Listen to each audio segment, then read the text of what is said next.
이 말씀은 신약성경 누가복음 20장 34절에서 38절 말씀입니다.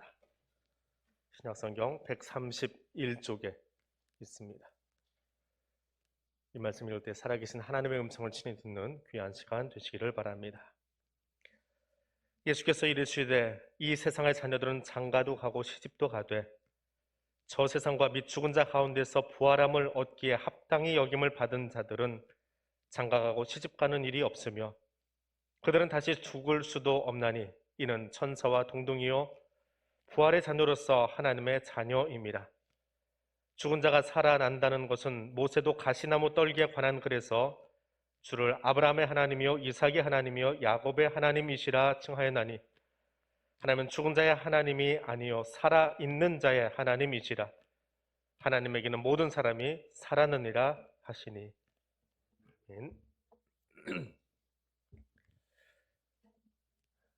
코로나 팬데믹 시작하고 2년 잘 지나왔습니다. 지난 9일날 아침에 선거 끝나고 집에 갔는데 몸이 조금 이상한 거예요. 두통이 있고. 그래서 갸우뚱하고 있는데 큰애가 옆에 있다가 그러지 말고 집에 자가키트 몇 개 있으니까 한번 해보자고 그래서 넣었는데 살짝 선이 보이더라고요. 저는 이제 뭐 그 정도면 음성이라고 했는데 애가 막 뭐라 그러는 거예요. 양성 맞다고 빨리 병원 가자고. 아이가 있는 병원에 가면 그날로 이렇게 확진 판정이 나오거든요. 그날부터 10일을 이제 확진 판정 받고 꼼짝 못하고 집에 있었습니다. 뭐 일주일 격리 기간 하고 혹시나 싶어서 또 목소리가 7일 지나도 돌아오질 않아가지고 새벽에 교회는 나왔는데 설교는 안 하고 저 뒷자리에서 자리를 지켰습니다. 그러면서 코로나 때문에 교회 못 나오시는 분들 또 아파서 온라인으로 예배 드리시는 분들의 심정이 무엇인지 교회가 왜 그렇게 바로 옆인데 걸어오면 3, 4분인데 얼마나 그리운지 하는 그런 마음도 한 번 더 직접 경험하는 그런 시간이었습니다. 더불어서 급속하게 늘어나는 코로나 확산세 속에서 그래도 사회 윤리적으로 좀 괜찮은 보통의 사람들이다 라고 여겨지는 분들인데도 불구하고 검사도 안 받거나 분명히 증상이 있는데도 뭐 양성 판정 안 받았으니까 그대로 나는 거리를 활보하고 있고 직장 출근합니다 라고 하는 그걸 무용담처럼 이야기하는 사람들 이야기를 들으면서 사회 구성원으로서 저분들은 말할 자격이 있는가, 그리고 우리가 같이 사회 안전망을 세워가는 데 있어서 서로를 배려하는 삶을 살아가고 있는가라는 질문을 던지게 되었습니다. 누군가를 향해서 지식을 이야기하거나 능력을 자랑하기에 앞서서 내가 사회 구성원으로서 마땅히 가져야 될 책임과 의무를 감당하고 있는지, 이 사회가 갖춰야 될 안전망을 구축하는 데 있어서 그것은 비단 공무원이나 의료진만의 몫이 아니라 우리 개개인 한 사람 한 사람이 자기 역할을 잘 감당하는 것이 사회라고 하는 큰 구조의 안전망을 만들어가는 것이 아닌가. 때로는 그것 때문에 나의 불편함도 좀 감수할 수 있어야 되지 않을까라는 질문을 던지게 되었습니다. 같은 이치로 하나님의 자녀로 산다라고 하는 것이 무엇인가 하는 질문을 동일하게 던져봅니다. 하나님은 이 질문에 대한 답을 복음서에서 계속해서 우리에게 들려주고 있습니다. 특별히 요즘 우리가 새벽에 묵상하고 있는 이 누가복음의 본문은 그런 질문에 대한 답을 아주 명확하게 들어서 보여줍니다. 특별히 지난 주간에 우리가 묵상했던 20장 아주 길게 나눠서 새벽기도 묵상을 했는데 20장과 21장은 그 질문과 답을 끊임없이 반복하면서 나왔던 하루에 일어난 그 일을 몰아서 우리에게 들려주고 있습니다. 20장은 이렇게 시작하지요. 하루는 이라는 말로 시작을 합니다. 예수께서 성전에서 가르치시던 그 어떤 날, 고난주간의 어떤 날이라고 하는데 아마 화요일이나 수요일쯤 되는 것으로 학자들은 의견을 모으고 있습니다. 그날 산헤드린에 속해 있는 사두개인과 대제사장들 그리고 서기관들이 와서 예수와 논쟁을 합니다. 우리는 논쟁이라고 표현하는데 사실은 그들은 질문을 던지고 예수님은 역으로 비유가 되었든지 혹은 또 다른 질문을 던지면서 궁극적으로는 누가 공동체에게 그리고 교회에게 무엇보다 나에게 하나님의 자녀로 사는 게 무엇이다 라고 하는 답을 아주 명확하게 들려주고 있습니다. 오늘 그 답을 우리가 함께 나누려고 합니다. 첫 번째 묵상은 2절에서 당신은 무슨 권위로 이 일을 하십니까? 라고 하는 이 사람들의 질문에 대한 답입니다. 산헤드린 공회 의원들이 와서 예수께 질문합니다. 당신은 무슨 권위로 성전에서 가르치고 있습니까? 근데 예수님이 그것에 대한 답을 비유로 설명을 해주세요. 한 사람이 불모지를 개간을 해서 포도원을 만들었습니다. 이게 9절의 내용입니다. 포도원을 만들었다. 이 말은 불모지를 기경하고 포도나무를 심고 망대를 세우고 울타리를 세워서 포도원을 조성했다라고 하는 겁니다. 포도나무 심은 게 아니라 포도원을 만들어가는 과정이에요. 그리고 다 만든 뒤에 그것을 농부들에게 새로 주고 자기는 멀리 떠납니다. 이 당시에 많은 귀족들이 이렇게 했습니다. 자기가 직접 손에다 흙 묻히고 사는 게 아니라 땅을 만드는 데까지는 자기가 관여를 해서 장비도 대주고 돈도 대주고 그래서 포도원을 조성을 했어요. 그 다음에는 실제 농사는 소작농들에게 주는 겁니다. 그리고 소출의 대부분은 주인이 가져가고 이 소작농들에게는 먹고 살 수 있을 만큼만 삭스로 주는 그런 형태. 그래서 주인은 부재지주, 거의 있지 않은 지주라 불리고 소작농으로 불렸습니다. 자, 이 사람들이 이 주인이 그렇게 포도를 만들어서 소작농에게 주고 멀리 갑니다. 타국으로 갔다 막 도시로 간 거겠지요. 농토는 대부분 지방에 있고요. 거기 가 있다가 오랜만에 종들을 보내서 수확을 거두려고 합니다. 이제 약속된 세를 받아내는 거지요. 근데 왜 오랜만이냐? 레위기에 보면 포도원을 조성한 다음에 포도 농사는 1년 농사가 아니에요. 나무를 심고 나무가 자라고 그래서 당도가 딱 맞는 포도가 나오기까지가 3년이 걸려요. 그래서 하나님에게 바치는 그 포도 과실도 3년 뒤부터 하나님께 드리라라고 레위기에 기록이 되어 있습니다. 그러니까 여기 오랜 후에라고 하는 말은 그 정도의 기간, 3년 정도의 기간이 지났습니다. 그래서 포도나무가 충분히 결실하고 이제는 좋은 양질의 포도를 양산할 때쯤이 되었다, 수출하기 시작하게 되었다라고 말합니다. 그래서 주인은 약속대로 3년 동안 아무것도 얻지를 못한 거지요. 그냥 그 소작농들이 알아서 짓고 또 거기서 조금 나오는 거 본인들이 먹고 하고 있다가 3년 됐으니까 그 세를 받으려고 종을 보냈습니다. 근데 10절, 11절, 12절에 주인이 파견한 종들이 10절에서는 종을 때리고 거저 보냈고 11절에서는 몹시 때리고 능욕하여 보냈고 12절에서는 상하게 하고 내쫓았습니다. 소작농들의 욕심이 도를 넘어선 거지요. 이때 주인이 어떻게 행동합니까? 13절에서 어찌할까 내 사랑하는 아들을 보내리니 그들이 혹 그는 존대하리라 라고 생각을 합니다. 공동번역은 그 본문을 이렇게 번역을 해놨습니다. 이제 어떻게 할까? 그러면 이번에는 내 사랑하는 외아들을, 외아들이라는 단어인데 개역성경 그냥 아들, 사랑하는 아들이라고 되어 있습니다. 외아들을 보내야 되겠다. 설마 내 아들이야 알아주겠지 라고 번역을 했습니다. 자, 이 13절의 본문 앞에서 우리는 잠깐 쉼표를 찍으면서 질문을 한번 던져 보아야 합니다. 지난 주간에 이제 집에 있으면서 설교 준비하고 말씀을 다시 쭉 새벽기도 본문에 했으면 다시 한번 보는 거예요.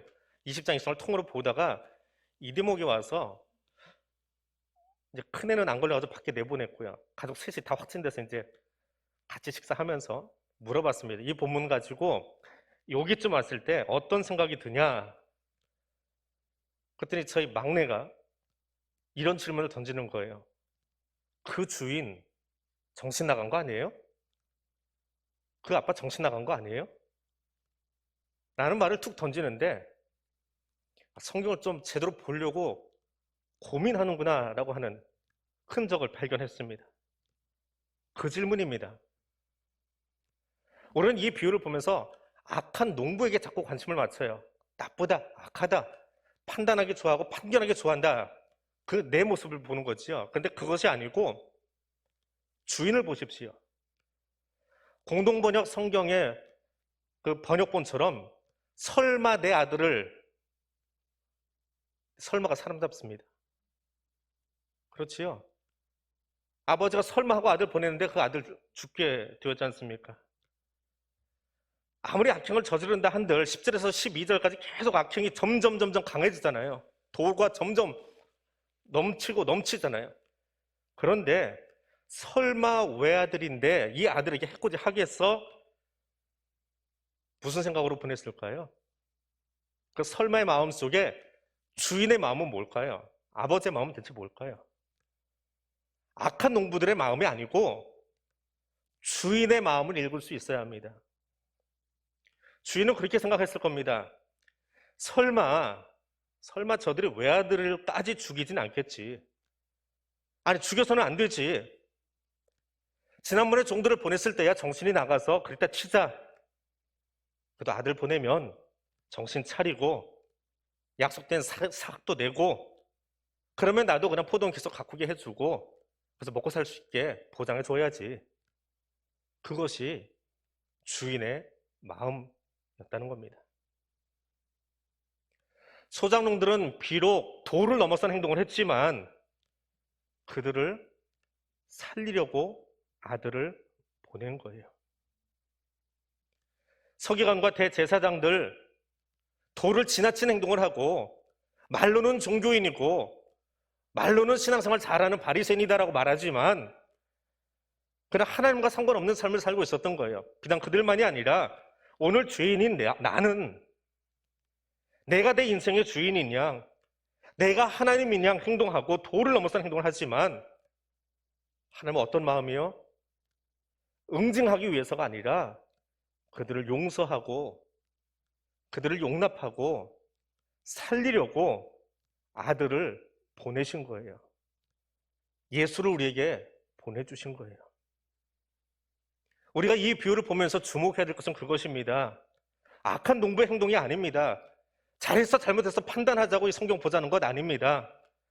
아들까지 보내시면서 우리를 용서하기 원하는, 그래도 너희를 용서하고 너희가 다시 포도에서 살기를 원해라고 하는 그 아버지의 마음, 하늘 아버지의 마음을 읽자라고 하는 거예요. 그 하나의 마음이 보여야 합니다. 그리고 그 마음이 보이고 그 사랑 때문에 구원받은 나라고 한다면 오늘 나는 어떻게 살아야 합니까? 나도 생명 나누는 자로 살 수 있어야 합니다. 판단하고 응징하는 자가 아니라 예수님이 내게 생명 주셨던 것처럼, 예수 통하여 내게 영원한 생명 주신 것처럼 하나님의 자녀로 산다는 것은 생명 나누는 삶을 살아가는 것입니다. 그런데 사람은 쉽게 안 변합니다. 이 비유를 듣고 나서 질문했던 사람들이 알아들어요. 아, 이게 우리를 가리키는 말이구나. 근데 알아들으면 변해야지요. 듣고 아 맞아 라고 하면 변해야지요. 근데 사람이 쉽게 변합니까? 3살 버릇 여든 간다고요? 변하지 않을 뿐더러 20장을 보면 그 다음 장만 있으면 더 악해져요. 사람들이 자기들의 추함이 드러나고 나니까 이걸 감추고 싶기도 하고, 저 젊은 게 감히 우리의 치부를 드러내? 우리 보고 잘못된 사람이고 악한 농부라고 지금 이야기하고 있는 거야? 그러면서 악과 악이 결탁을 합니다. 서기관은 바리새인들이고요. 바리새인 중에 서기관들이 대부분이에요. 그리고 대제사장들, 이들은 여러모로 다른 사람들이에요. 하나는 성직자 그룹이고 하나는 평신도 그룹이에요. 그래서 이들은 여러 가지 모양이 나뉘어져 있어요. 같은 유대인이지만 생각도 다르고요. 교리도 달라요. 그런데 예수 문제에 딱 걸리고 나니까 이 악한 사람들이 결탁을 하기 시작합니다. 권위의 문제로, 20장을 시작할 때 권위의 문제로 사내들인에서 꼬투리 잡으려고 말했는데 예수님이 안 넘어오잖아요. 도리어 너희들 하나님의 마음 아니? 생명 나는 자로 살아. 이게 맞는 말이잖아요. 그럼 그렇게 살아야 되잖아요. 그런데 이게 안 되니까 야, 권위 문제 가지고 예수 이렇게 흠집 내서 어떻게 하는 것보다 조금 더 나쁘게 20절에 와서 어떻게 합니까? 총독에게 넘기기로 결탁합니다. 그리고 질문을 던집니다. 데나리온 이유는 거기서 나오는 거예요. 왜 총독에게 넘기려고 했을까요? 산헤드린에서 재판을 통해서 사람을 죽일 수 있나요, 없나요? 우리는 흔히 성경을 읽으면서 산헤드린이 그걸 못해가지고 총독에게 넘겼다는데 아니에요. 산헤드린은 로마로부터 여러 가지 권한을 위임받았습니다. 그 중에 종교 재판으로 사람을 죽일 수 있습니다. 종교적으로 문제가 되는 사람을 사형시킬 수 있어요. 신뢰가 있잖아요. 누가가 기록한 또 다른 성경 사도행전에서 스데반을 돌로 쳐 죽이잖아요. 종교 재판을 할 수 있어요. 그 권한을 위임받았어요. 그런데 악이 받치니까요, 악함이 더 올라오기 시작하니까 이 사람들 마음속에 어떤 마음이 생긴 거예요? 야, 돌로 쳐 죽여서는 이 분이 안 풀리는 거예요. 예수에게 당한 분이 안 풀리는 거예요. 그래서 어떻게 해요? 20절에서 누구에게 넘겨요? 빌라도에게 넘겨요. 왜? 더 잔인하게 죽이고 싶은 거예요. 돌로 치는 게 아니라 십자가로 보내려면 자기들은 그 권한이 없어요. 그건 빌라도만 할 수 있어요. 근데 빌라도에게 가려면 종교범으로 몰아서는 빌라도에게 보낼 수가 없어요. 빌라도는 그거 안 받아줘요. 빌라도가 하는 판결은 정치범에 대한 판결은 하고 그것의 죄목으로 벌과로 십자가형을 언도할 수 있어요. 그래서 예수를 종교범이 아닌 정치범으로 몰아가려고 나온 주제가 뭐예요? 데나리온입니다. 22절에서 이렇게 질문합니다. 가이사에게 세를 바치는 것이 옳습니까? 옳지 않습니까? 종교 문제예요? 정치 문제예요? 성직자들이 정치 문제를 들고 나온 거예요. 예수와 언쟁하면서 진리의 문제 가지고 말씀 가지고 논박하는 게 아니라 정치 문제를 예수에게 들고 나온 거예요. 관계 현장이지요. 식민 통치 받는 국가 백성이 세금 바치는 것이 맞습니까? 틀립니까? 바쳐야지요. 국가에 세금 내는 거 맞아요. 예수님이 그 관계를 아셨습니다. 그래서 24절에서 데나리온 하나를 가져와라 라고 이야기하고는 이렇게 질문하십니다. 여기에 데나리온에 누구의 형상과 글이 있느냐 라고 물어보십니다. 이건 어려운 질문 아니에요. 그냥 있는 대로 대답하면 되는 거예요. 당신은 지폐가 아니고 동전으로 운영되던 화폐 경제를 가지고 있어요. 데나리온이라고 하는 이 동전 한쪽 면에는 신의 아들 티베리우스 황제라는 글이 새겨져 있고 거기는 가이사의 형상, 가이사의 얼굴, 황제 얼굴이 그려져 있습니다. 뭐 우리 동전에 제가 요즘 동전 안 써봐서 500원짜리 뭐가 들어가 있죠? 그런 식으로 황제 얼굴이 들어가 있어요. 그리고 뒷면으로 돌리면 거기는 신의 대리인 황제가 평화를 주노라 하는 글이 쓰여 있습니다.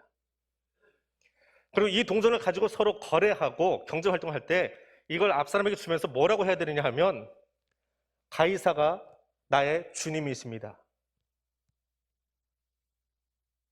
교회는 그것을 바꿨지요. 예수가 나의 주님이십니다. 가이사는 아니라 예수가 나의 주님이십니다. 근데 동전에는 그렇게 써 있어요. 그 말을 해야만 돼요. 이게 반역이 아니라 로마의 내가 합법적인 시민권자다, 로마를 인정한다라고 하는 말이에요. 가이사가 나의 주님이십니다 라고 인사를 해야 됩니다. 자, 그 동전 가져오라는 거예요. 그리고 예수님 물어보십니다. 이 동전에 누구의 형상과 글이 있느냐? 보이는 대로 대답해 주면 돼요. 그러니까 뭐라고 대답해요? 가이사의 형상과 가이사의 얼굴과 가이사에 관한 글이 적혀 있습니다 라고 대답을 합니다. 자, 여기 예수님의 가르침이 나옵니다. 가이사 것 가이사에게, 하나님의 것은 하나님께 바치라. 25절인데요. 이 25절을 좀 더 명확하게 풀어드리겠습니다. 데나리온에 가이사의 형상과 글이 있느냐? 그러면 그거 가이사에게 줘. 그러나 저 말이 우리 성경에는 번역이 안 되어 있습니다. 그러나 너한테는 누구의 형상과 글이 있지? 내게는 누구의 형상이 있어? 너는 하나님의 형상으로 만들어진 사람이잖아. 그 내 안에 어떤 글이 담겨있니? 하나님의 말씀이 담겨있잖아. 그러면 너를 하나님께로 바쳐. 너는 하나님께 드려. 그 말이에요. 우리말 성경은 저 간단한 단어 하나를 빼버리면서 이게 동격이 돼버렸어요. 앞에 문장과 뒤에 문장이 동격이 됐어요. 그래서 세상에서도 열심히 살면서 세금 잘 내고 주일날 여기서 예배 잘 드리고 두 개를 잘하는, 두 바퀴를 잘 돌리는 이것이 그리스도이냐라고 이야기하는데 아니에요. 예수님은 그렇게 이야기 안 하셨어요. 이 땅에 살면서 세금 내는 거 당연해. 그건 줘. 그건 국가 거니까 줘. 그렇지만 똑같은 이치로 내 안에 하나님의 형상이 있다면, 그리고 내 안에 하나님 말씀이 있다면 너는 하나님께 드려야 돼. 내 안에 누구의 형상이 있어? 너 하나님의 형상으로 창조된 사람 아니야? 그런데 너는 전부 하나님 거야. 내 안에 하나님 말씀이 있지 않아? 그러면 너를 모두 주님께 드려. 세금 내는 게 하나님 일 거스르는 게 아니야. 내가 하나님께 드려지지 않고 내가 하나님 되려고 하는 것, 그것이 아담의 죄이고 바벨탑 쌓는 거고 너희의 죄야. 예수님은 대나리온을 통해서 우리에게 이 말씀을 하고 싶으신 거예요. 자, 가슴에 손을 얹고 따라합니다. 나는 하나님의 형상으로 지음받은 자입니다. 한 번 더 합니다. 나는 하나님의 형상으로 지음받은 자입니다. 그러면 어떻게 살아야 됩니까? 하나님께 당신을 드리십시오. 가이사 형상에 새겨진 동전을 노마에게 바친다면 하나님의 형상에 새겨진 당신은, 여러분은, 가슴에 손 얹고 선언한 여러분은 여러분 삶 전체를 하나님께 드리십시오. 그 일에 어떤 핑계도 어떤 변명도 되지 말고 여러분 삶 전체를 하나님께 드리십시오. 이것이 대나리온을 통해서 들려주신 예수님의 진짜 음성입니다. 이거 놓치면 이것 가지고 이연령 비연령식으로 세금 잘 내는 그리스도인 되십시오라고 하는 엉뚱한 말을 하게 되는 거예요. 아니에요. 여러분을 하나님께 드리십시오. 그것이 하나님 자녀로 사는 것입니다. 예수와 논쟁하던 서기관 바리새인들이 이 정도쯤 들었으면 입 다물면 좋은데 질 수 없잖아요. 질 수 없지요. 그래서 정말 엉뚱한 질문을 합니다. 사두개인이 먼저 포문을 엽니다.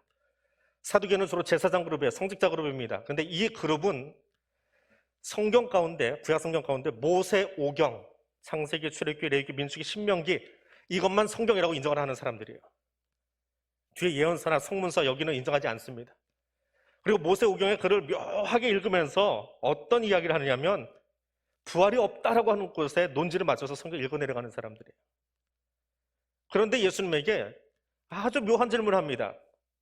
25절에 모세가 써준 글에는, 28절이죠. 모세가 써준 글에는, 이 말은 모세의 글만 인정한다라고 하는 거예요. 다른 건 인정 안 하는 거예요. 모세가 써준 글에는 하면서 신명기 25장의 계대법을 끌어냅니다.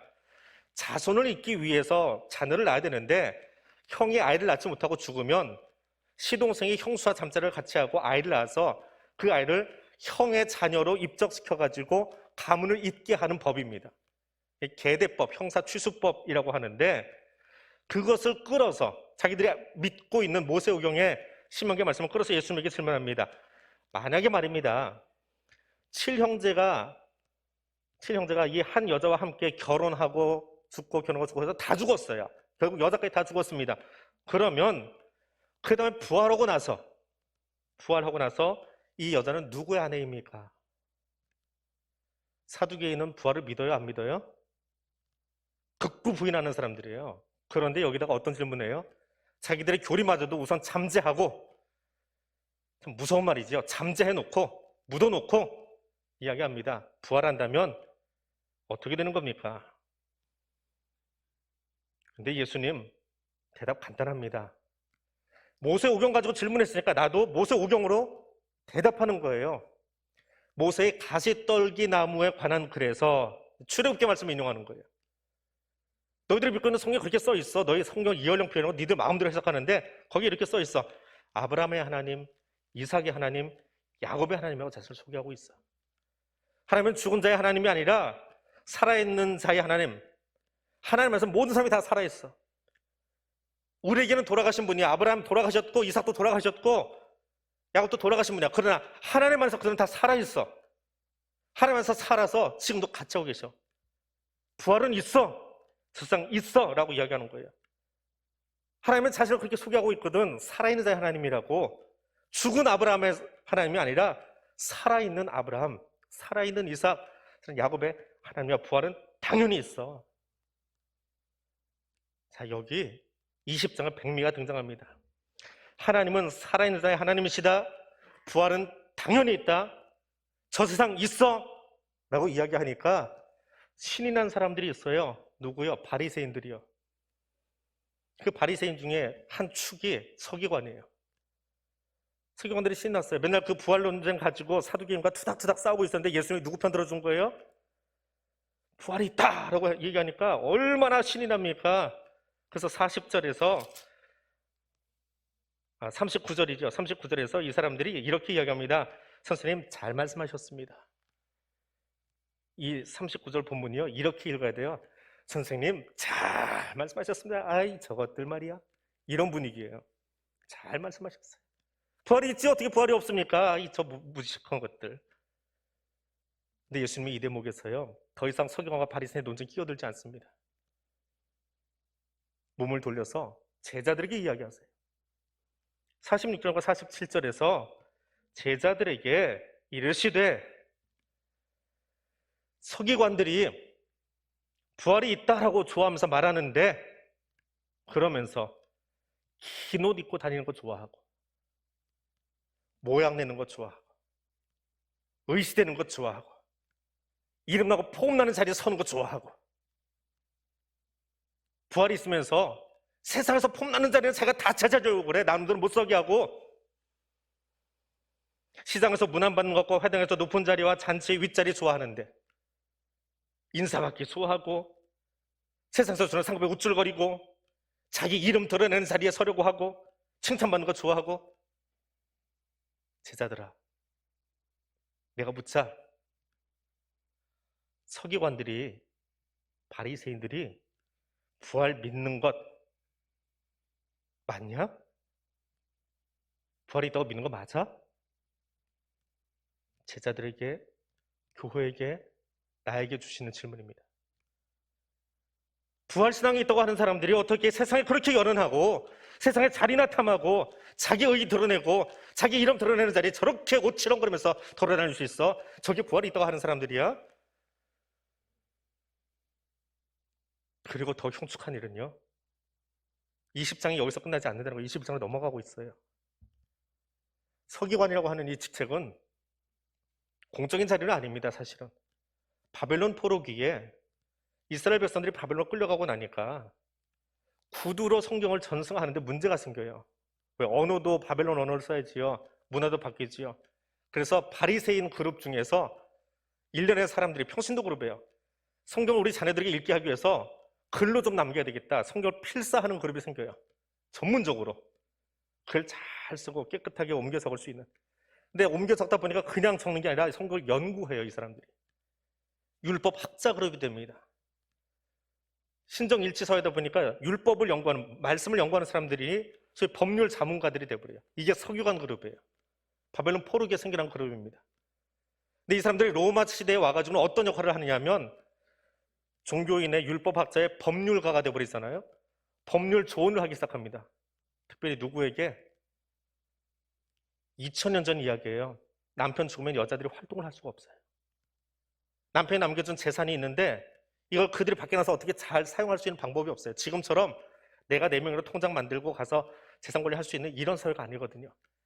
그래서 이 남편에게 상속받은 재산을 누가 관리를 해줘야 돼요. 누가 해요? 서기관들이 그 일을 해요. 근데 깨끗하게 잘해주면 좋은데 그 당시 사회문화를 읽어보면 서기관들이 혼자 된 여인들의 이 돈을 은근슬근 여자 속여가면서 다 뺏어버리는 거예요. 다 뺏겼어요. 뺏기는 줄 모르고 여자는 뺏긴 거예요. 그래서 결국 남은 게 뭐예요? 투랩 돈밖에 남은 게 없어요. 그들에게 다 빼앗겨서. 부활을 믿는다고 하는 사람들이 세상 욕심에 빠져가지고 저 19장에 나오죠. 바리새인 소개할 때 어떻게 소개해요? 돈을 사랑하는 바리새인. 이게 서기관을 지칭하는 말이에요. 다 빼앗긴 여인이 남은 걸 하나 가지고 성전 짓는데 60년 걸려. 헤롯 성전 짓는데 거의 너희도 건축헌금 내야지. 다 뺏기고 남은 게 그거밖에 없어요.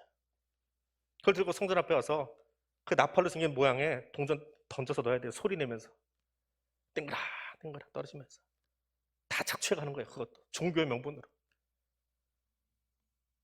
그러면서 남에게 보이는 그 자리에 서서 기도하고 길게 기도하고 모르고 짓는 죄는 몰라서 그랬어 라고 참 정상참작이라도 되죠. 알고 짓는 죄는 어떻게 한다고요? 더 엄중한 심판을 받으리라. 47절에 이야기합니다. 20장과 21장 그렇게 계속 연결되는 예수의 말씀입니다. 말씀을 맺습니다. 하나님 자녀로 사는 것. 여러분은 하나님 형상을 가진 사람입니까? 여러분은 하나님으로부터 영원한 생명을 수여받은 사람입니까? 여러분은 생명 나눔의 삶을 살고 있습니까? 여러분은 지금 부활신앙으로 살고 있습니까? 여러분은 세상의 어떤 가치보다 하늘의 가치를 삶의 우선순위로 살고 있습니까?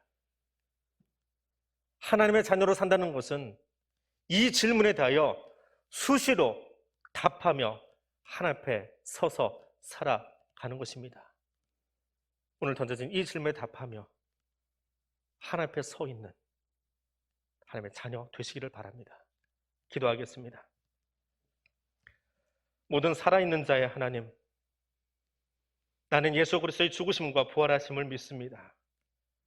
지금도 다시 오실 예수 그리스도를 기다리며 종말의 신앙을 가지고 살려 합니다. 그래서 이 질문에 오늘도 다시 답을 하며 살겠습니다.